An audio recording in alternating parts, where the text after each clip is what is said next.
All party meeting call की गई, किस तरह की बातचीत हुई है, क्या उम्मीद कर रहा है रूलिंग पार्टी जीत कर सके? नहीं, आज माननीय स्पीकर श्री कुलदीप सिंह पठानिया जी ने सर्वदलीय मीटिंग बुलाई है, जिसमें विपक्ष के नेता जयराम जी भी शामिल हुए हैं, कांग्रेस की तरफ से भी हम शामिल हुए हैं।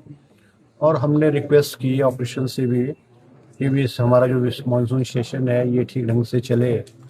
और क्योंकि सबसे बड़ी बात है कि ये पहली बार है कि मानसून सेशन 10 दिन का हुआ है। अमूमन मानसून सेशन जो होता था 4-5 दिन का होता था, तो हिमाचल के इतिहास में पहली बार है। और मुख्यमंत्री जी ने चाहा कि लंबा सेशन होना चाहिए ताकि विपक्ष को भी और सत्ता पक्ष को भी और विधायकों को भी सदन के अंदर अपनी बात करने का जो है मौका मिले, और जो भी स्टेट्स के इशू है वो सदन के अंदर उस पर चर्चा हो, और जो सुझाव हों विपक्ष के या हमारे जो कांग्रेस के विधायकों के, उन पे जो अमल किया जाएगा।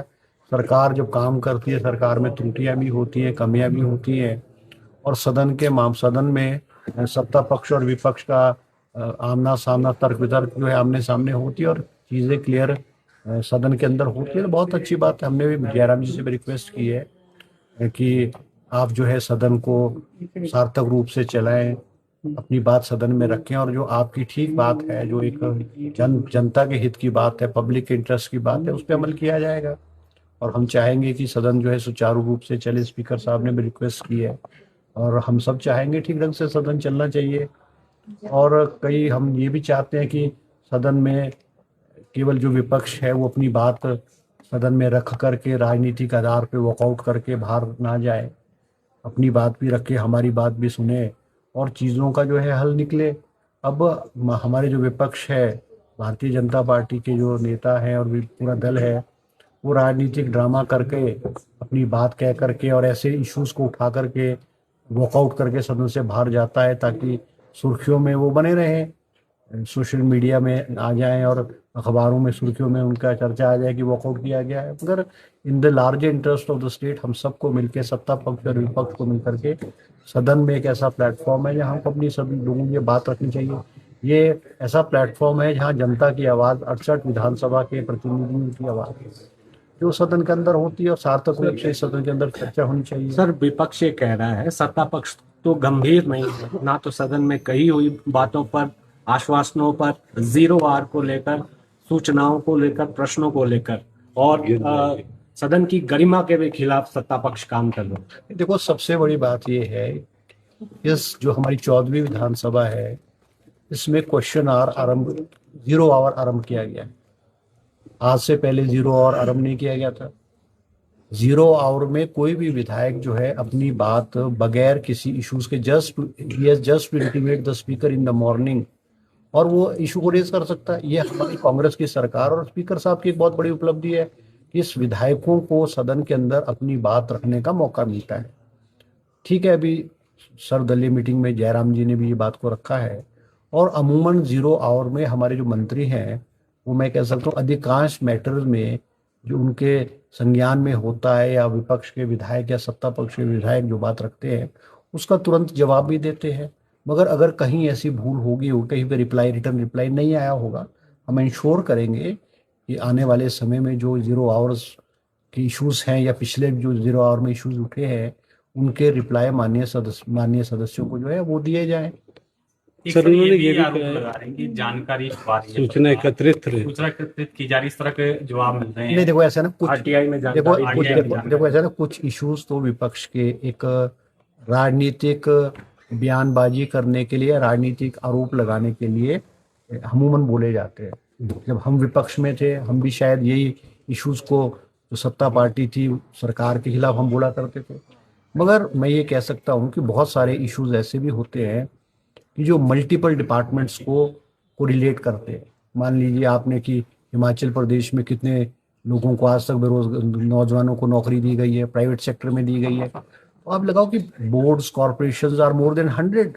अब मान लो कुछ कुछ का रिप्लाई आ जाता है, कुछ का रिप्लाई नहीं आ जाता है। अब प्राइवेट सेक्टर में भी आपको पूरे लेबर एम्प्लॉयमेंट डिपार्टमेंट के माध्यम से हर फैक्ट्री से आपको सूचना एकत्रित करनी है। कोई सूचना देता है, कोई नहीं देता है। तो अधूरी जानकारी जो है, अधूरी जानकारी विधानसभा के पटल पे नहीं रखी जा सकती। तो इस वजह से देरी हो जाती है। और इसी सदन में नहीं है, इसी कार्यकाल में नहीं है, पहले भी अमूमन होता रहा है। अमूमन होता रहा है तो अगर 5% या 2% क्वेश्चन आप जो स्टार्ट क्वेश्चन है उसमें अगर देरी हो जाती तो कोई बड़ी बात नहीं है। 98-99% जो स्टार्ट क्वेश्चन है उनकी सरकार जो है जानकारी देती है। अभी आपके क्वेश्चन लगेंगे 10, 1,000, 1,500, 1,036 क्वेश्चन स्टार्ट अनस्टार्ट क्वेश्चन आए। तो अगर मान लीजिए 10 क्वेश्चन या 5 क्वेश्चन की जानकारी नहीं आएगी तो परसेंटेज इज जस्ट 0.1% तो वो बड़ी परसेंटेज नहीं है। ये इस तरह से हमेशा से होता आया है और हम ऐसा नहीं है कि हमारी सरकार ने कोई ऐसा कोई गलत काम किया या कोई जानकारी छुपाने की जरूरत है किया कि और कोई ऐसी बात है, ऐसा नहीं है। ये एक प्रोसेस है, इसमें अमूमन देर हो जाती है। सर, विपक्ष कह रहा है कि अगर हमारी बात को दबाने की कोशिश की तो सदन के अंदर और बाहर हम सरकार के खिलाफ। देखो, एक बात मैं स्पष्ट रूप में कहना चाहूंगा, अगर सरकार की मंशा विपक्ष की आवाज दबाने की होती तो 10 दिन का मॉनसून सेशन नहीं रखा जा सकता। मॉनसून सेशन 10 दिन का रखा गया, इसलिए रखा गया है कि सत्ता पक्ष और विपक्ष को अपनी बात सदन में इश्यूज रखने का मौका मिले। अब जब चर्चा होगी, आप चर्चा में पार्टिसिपेट करो ना। आपके जो इश्यूज हैं, जो विपक्ष के इश्यूज हैं, जो नोटिस 130 में है, 62 में है, 63 में है, जब वो लगेंगे आप चर्चा करो, अपनी बात रखो।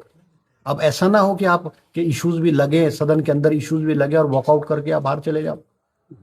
सिर्फ एक राजनीतिक ड्रामाबाजी और राजनीतिक बयानबाजी करने के लिए करते हो। हमारी मंशा क्लियर है कि विपक्ष जो है अपनी इश्यूज को सदन के अंदर रखे, सरकार उनके जो है जवाब देगी। एश्योरेंस को लेकर भी अपोजिशन ने क्वेश्चन किया है कि जो एश्योरेंस दी जाती है वो फुलफिल नहीं होती है। हालांकि स्पीकर ने भी कहा था कि एश्योरेंस कमेटी कॉन्स्टिट्यूट की जाएगी इफ नीडेड। क्या इस विषय पर भी आज की बैठक में कोई चर्चा हुई या रूलिंग की तरफ से? देखो, ऐसा ना, देखो, ये पासिंग रेफरेंस चर्चा भी हुई है। माननीय जयराम जी ने इश्यूज के बारे में कहा है, क्योंकि अमूमन ये होता था कि एश्योरेंस कमेटी होती थी, मगर पूर्व में जब भाजपा की सरकार थी उस वक्त इन्होंने एश्योरेंस कमेटी को एबॉलिश कर दिया था। विधानसभा के अंदर मिनिस्टर और चीफ मिनिस्टर द्वारा और सरकार द्वारा जो एश्योरेंस दिया जाता है उसकी मॉनिटरिंग और स्क्रूटनाइजेशन जो है एश्योरेंस कमेटी विधानसभा की करती है। जो आश्वासन मंत्री ने सदन में दिया है उसका जवाब जो है वो डिपार्टमेंट से एश्योरेंस कमेटी लेती है। अब हमने स्पीकर साहब को कहा ठीक है, आप एश्योरेंस कमेटी को आप रिकॉन्स्टिट्यूट करिए, ताकि बेसिक काम तो विधानसभा के अंदर एश्योरेंस की इम्प्लीमेंटेशन को देखना एश्योरेंस कमेटी का है। ये बात ठीक है कि सरकार भी जवाब देती है एश्योरेंस कमेटी में, जो एश्योरेंस है उसकी मॉनिटरिंग करती है। हम कोशिश करते हैं कि जो हमने सदन में एश्योरेंस दिए है उसको हम पूरा करें। अब कहीं इक्का दुक्का कहीं त्रुटि रह जाती होगी तो वो अलग बात है। ठीक है जी, थैंक यू।